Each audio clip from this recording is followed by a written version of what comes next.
Hello everyone, my name is Dev and I welcome you to Devnomics। आज का जो हमारा वीडियो रहेगा वो कंज्यूमर बिहेवियर के सेकेंड चैप्टर पे रहेगा और ये पार्ट 2 होने वाला है। तो आज हम क्या क्या पढ़ेंगे, what is demand, demand curve क्या होता है, law of demand, linear demand curve, normal and inferior goods कौन कौन से होते हैं, उनका डिमांड एंड प्राइस पे क्या इम्पेक्ट रहता है। Similarly substitutes and complements goods कौन कौन से होते हैं और उनका डिमांड एंड प्राइस पे क्या इम्पेक्ट आता है, ये भी पढ़ेंगे। Shift in demand curve, demand curve में जब शिफ्ट होता है तो वो कैसे होता है और उसका क्या इम्पेक्ट आता है। मार्केट डिमांड, मार्केट डिमांड क्या होती है, elasticity of demand and different types of elasticity of demand, हम सारी चीजें पढ़ने वाले हैं। नाउ सबसे पहले है हमारे पास में demand, the quantity of a commodity that a consumer is willing to buy and able to afford. आपको यहाँ पर सबसे मेन दो जो चीजें याद रखनी है वो है willing to buy and able to afford is called demand for the commodity. मान लो आप एक स्टूडेंट हो, आपकी कोई अर्निंग नहीं है बट आप एक लैम्बोर्गिनी खरीदना चाहते हो, तो क्या एक डिमांड में काउंट होगी? नहीं होगी। क्यों? क्योंकि आप खरीदना तो चाहते हो, you are willing to buy a Lambo but you are not able to afford it now, at least in future हो सकता है। तो हमारे पास में किसी भी चीज को डिमांड करने के लिए दो कंडीशन है, first willing to buy and second able to afford is called demand of the commodity. Now second है डिमांड कर्व, वहां पे बनाया हुआ भी है। Demand curve is a relation between quantity of the good and the price of the good. X axis पे आपको quantity दिखाई गई है और वाई एक्सिस पे आपको प्राइस शो किया गया है। तो जैसे जैसे हम प्राइस इंक्रीज करेंगे आपकी क्वांटिटी डिक्रीज होती जाएगी और अगर हम प्राइस को रिड्यूस करेंगे तो आपकी क्वांटिटी इंक्रीज होने लग जाएगी। तो इनके बीच का जो रिलेशनशिप है, जो जिस कर्व के थ्रू दर्शाया जाता है उसको डिमांड कर्व कहते हैं। Okay, now what is demand function, what is demand function? Demand function represent the relationship between the quantity demanded for a good which is dependent and the price of the commodity which is independent। मैंने आपको इस graph के अंदर दिखाया था quantity and price. तो इसके अंदर क्या है, प्राइस आपका क्या है, price of the good is independent and demand of the good is dependent, यानी कि प्राइस के ऊपर डिमांड किसी भी गुड की डिपेंडेंट है। यहाँ पे देखो x is for demand and P for price।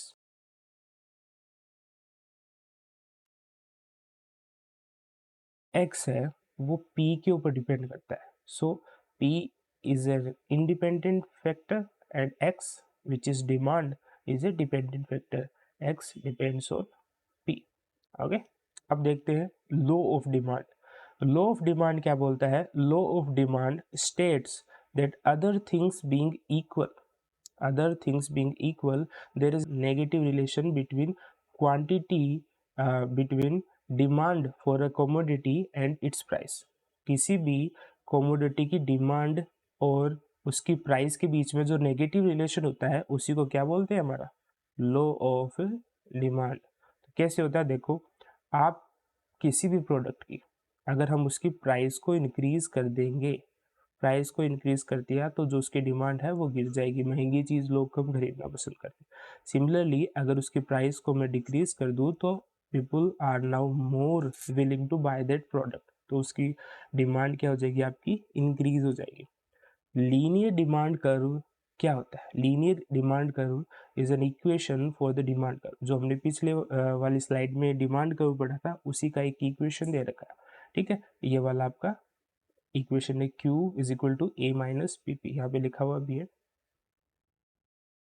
Demand, demand यानी quantity, quantity demanded, D means, P means price. Okay, now A B and P आपको सीखना है। What is B? B is the slope of the demand curve, slope of the demand curve, it is B. A is the demand at zero price. What will be the demand at zero price? अगर हम अपने goods की price को zero कर दे तो how much people are willing to buy that product which is called A upon B is the price at zero demand.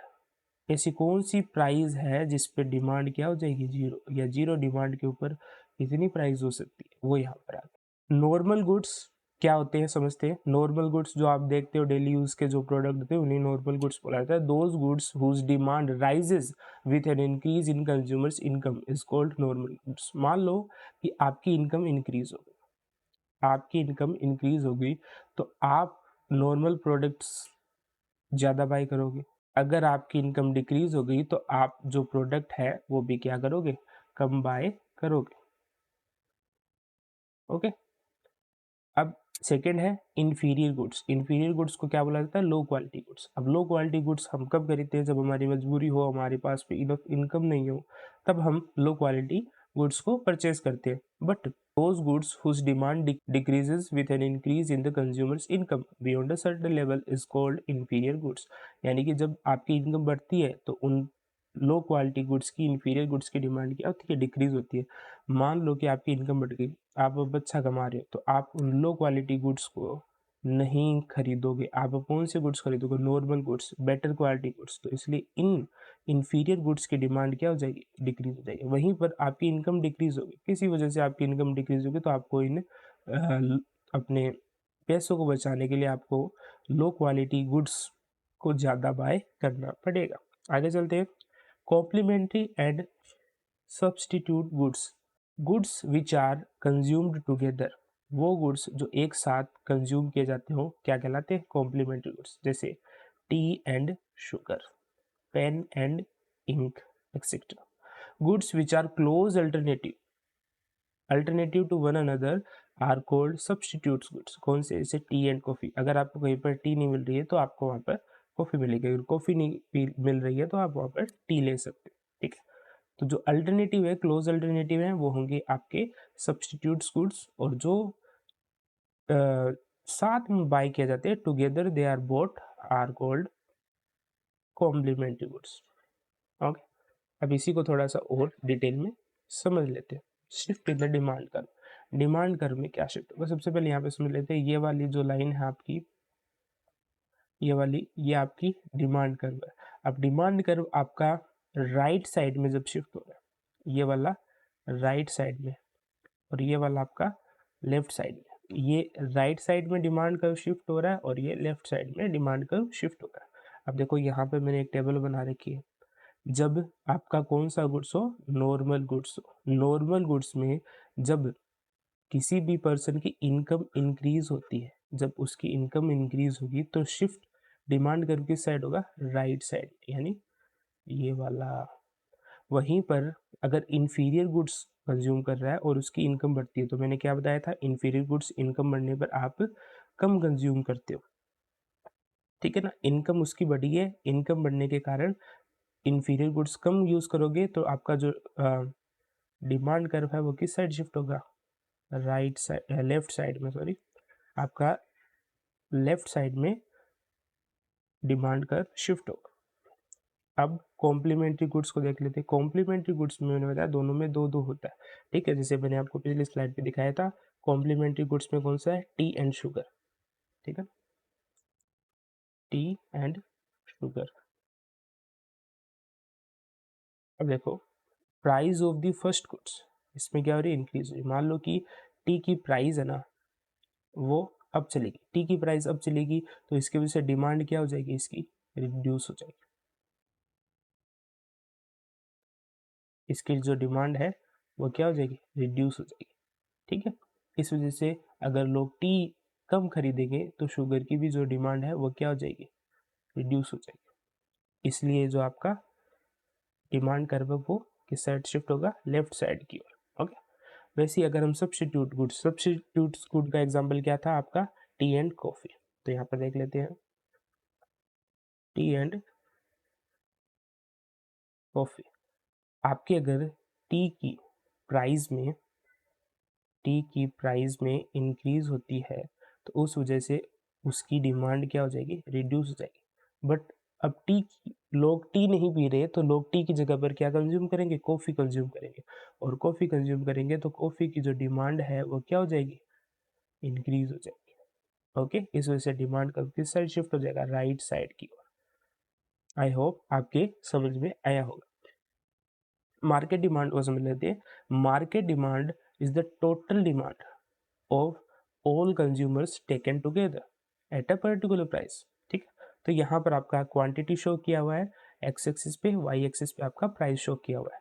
तो यहाँ पर जो आपकी फर्स्ट गुड की प्राइस है वो शो कर रखी है, सेकंड गुड की कर रखी है, और जो आपका मार्केट डिमांड है वो यहाँ पर शो कर रखा है। ये देखो आपकी प्राइस पहले थी पी कैप, देन शिफ्ट होकर कितनी होगी, पी डैश। जैसे ही आपकी प्राइस पी डैश हुई तो उसके ऊपर आपकी क्वांटिटी रिड्यूस होकर कितनी हो गई, पहले थी क्यू वन कैप, फिर आपकी रिड्यूस होकर कितनी हो गई, क्यू वन डैश। यहाँ पर आप देखो जैसे ही आपका प्राइस इंक्रीज हुआ यहाँ पर क्वांटिटी डिमांडेड क्या हो गई, क्वांटिटी रिड्यूस हो गई। सिमिलर केस है, जैसे ही प्राइस इंक्रीज हुआ वैसे ही आपकी जो डिमांड है वो कम होगा। थर्ड है market demand. Market demand in दोनों का सेम आ जाएगा। प्राइस आपकी पहले थी पी कैप तीनों में, फिर चेंज होकर कितनी हो गई, पी डैश। नाउ आपकी जो डिमांड है वो रिड्यूस हो गई। कितनी रिड्यूस हो गई, इसमें क्यू वन गुड वन का भी आ जाएगा, गुड टू का भी आ जाएगा, तो दोनों को कंबाइन करेंगे। देखो यहाँ पर लिखा हुआ भी आपका। ओके, तो मार्केट डिमांड आपकी आ जाएगी good one plus good two. अब अगला टॉपिक है हमारा इलास्टिसिटी ऑफ डिमांड।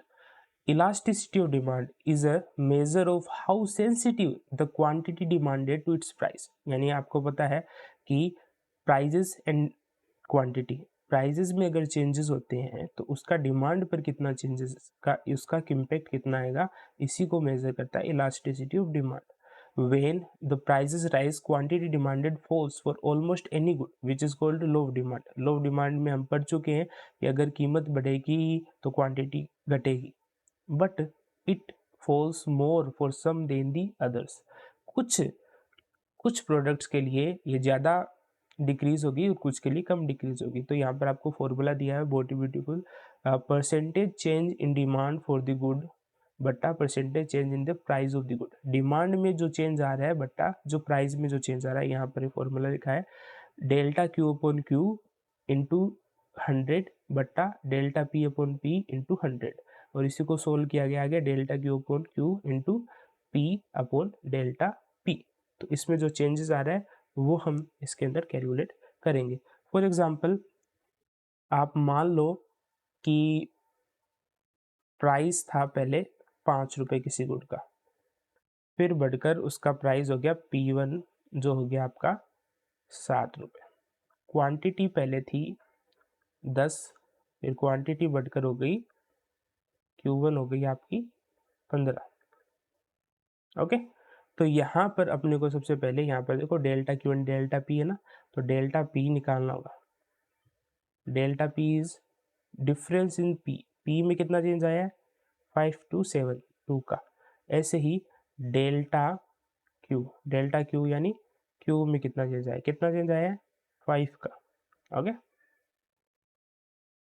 तो यहाँ पे अपना फॉर्मूला रख देते हैं अपन, delta Q upon delta P multiply by P upon Q. ये जो पी और क्यू है ये वाले, ठीक है ना। तो यहाँ पर अपन रख देते हैं वैल्यूज, डेल्टा क्यू कितना है अपना 5, डेल्टा पी कितना है 2 मल्टीप्लाई बाई पी कितना है अपना 5 और क्यू कितना है अपना 10।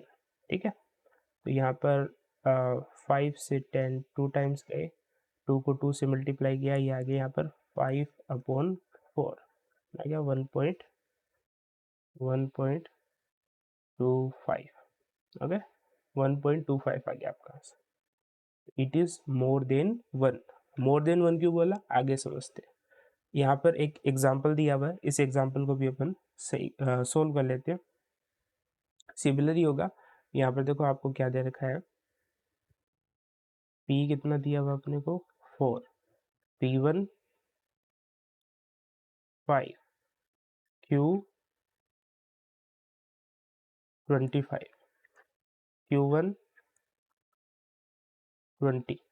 अपने को एक चीज और निकालनी है, delta P which is 1, delta Q which is 5। Okay, formula रखते हैं अपना, elasticity of demand is equal to delta Q upon delta P into P by Q। यहाँ पे आ जाएगा आपका डेल्टा Q कितना है, 5 upon 1 multiply by P which is 4 and Q which is 25।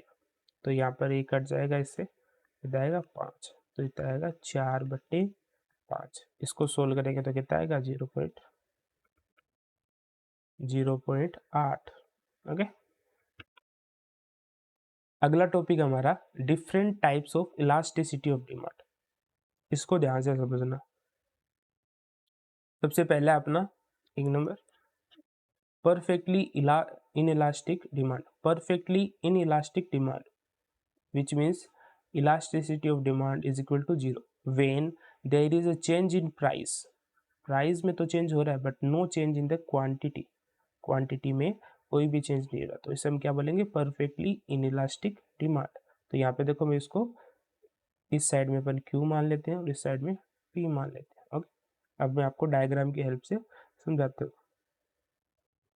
Quantity मान लो आप 50, 100, 150, यहाँ पे मान लो आप 50, इसको 10 मान लो, 20, 30। ओके, तो यहाँ पर क्या है कि प्राइस पहले 10 था, फिर 20 हो गया, फिर 30 हो गया, बट जो क्वांटिटी डिमांडेड है वो क्या है, आपकी 50 है। क्वांटिटी के अंदर कोई भी चेंज नहीं आ रहा, तो यहाँ पर आपका इलास्टिसिटी ऑफ डिमांड क्या है, 0 के इक्वल। इसको हम बोलेंगे परफेक्टली इनइलास्टिक डिमांड। अगला है आपका second number, let me raise that. अगला है आपका relatively inelastic demand. Relatively inelastic demand क्या होती है आपकी, वहाँ पर इलास्टिसिटी ऑफ डिमांड हमेशा 1 से कम होती है। जैसे पीछे वाले एग्जांपल में हमने देखा था ना, जहाँ पर 0.8 आया था आपका, तो 0.8 इज लोअर देन दी 1, तो ये क्या है आपका रिलेटिवली इनइलास्टिक डिमांड का एग्जांपल है। इसमें क्या होता है, when the change in price is more than the change in quantity demanded, it is called relatively inelastic demand. इसमें आपकी प्राइस में ज़्यादा चेंज हो रहा है इन कंपैरिजन टू क्वांटिटी के अंदर, तो इसको हम बोलेंगे रिलेटिवली इनइलास्टिक डिमांड। इसका डायग्राम कैसे बनेगा, सिंपल है। यहाँ पर मेरे को वापस से नंबर देने पड़ेंगे। इस साइड आपका Q है, इस साइड आपका P है। जब हमारी प्राइस 20 थी तो हमारी क्वांटिटी 100 थी, लेकिन जब प्राइस 10 हो गई तो क्वांटिटी होनी चाहिए 150, बट कितनी हो गई 120। तो इसको हम क्या बोलेंगे, रिलेटिवली इनइलास्टिक डिमांड। ऐसे बनेगा, इसको टच करता हुआ, ठीक है ना, स्ट्रेट लाइन। ओके, नेक्स्ट पे पढ़ते हैं, यूनिटरी इलास्टिक डिमांड, जहां पर elasticity of demand is equal to 1। फटाफट मैं आपको नंबर देके समझाता हूँ। अब पहले था 20, जिसके ऊपर आपकी क्वांटिटी थी 100, जब 10 हुआ तो कितना बढ़ गया 150, तो इसको हम बोलेंगे equal to 1। Unitary elastic demand, which is ED, is equal to 1 when the change in price is equal to change in the quantity demanded, it is called unitary elastic demand। अगला है आपका this one is third and this one is fourth, relative elastic demand। यहाँ पर क्या है आपका elasticity of demand is more than 1। ये कौन सा एग्जांपल था जो मैंने पहले स्टार्टिंग में लिया था ना, कितना आया था हमारे यहाँ पर 1.25, तो 1.25 इज मोर देन 1। ठीक, इसको देख लेते हैं। यहाँ पर मैं कुछ नंबर दे देता हूँ उनको। जब आपकी प्राइस 20 थी तब डिमांड कितनी 100, प्राइस 10 हुई तो डिमांड 150 होनी चाहिए, लेकिन ज़्यादा बढ़कर कितनी होगी 200। तो इसको हम क्या बोलेंगे, relatively elastic demand which is more than 1. Fifth वाला, perfectly elastic demand. Elasticity of demand is equal to infinity. When there is no change in price but change in quantity demanded. जब आपकी प्राइस में कोई भी change नहीं है but quantity demanded में change हो रहा है तो इसको हम बोलेंगे परफेक्टली इलास्टिक डिमांड। तो ये कैसे होता है आपका, देखो एक बार यहाँ पर मैं फिर से नंबर दे देता हूँ उनको। आप प्राइस सेम रखो फिर भी आपका जो, आप प्राइस सेम रखो लेकिन फिर भी आपका यहाँ पर क्वांटिटी इंक्रीज हो रहा है। पहले 50 था, 20 रुपीज़ के प्राइस पे 50 quantity demanded, then 100 demanded, then 150 demanded, then 200 demanded. तो आपका 20 प्राइस है और उसके ऊपर क्वांटिटी डिमांडेड इंक्रीज हो रहा है, तो इसको हम बोलेंगे perfectly elastic demand. Thank you for watching, this is all for today.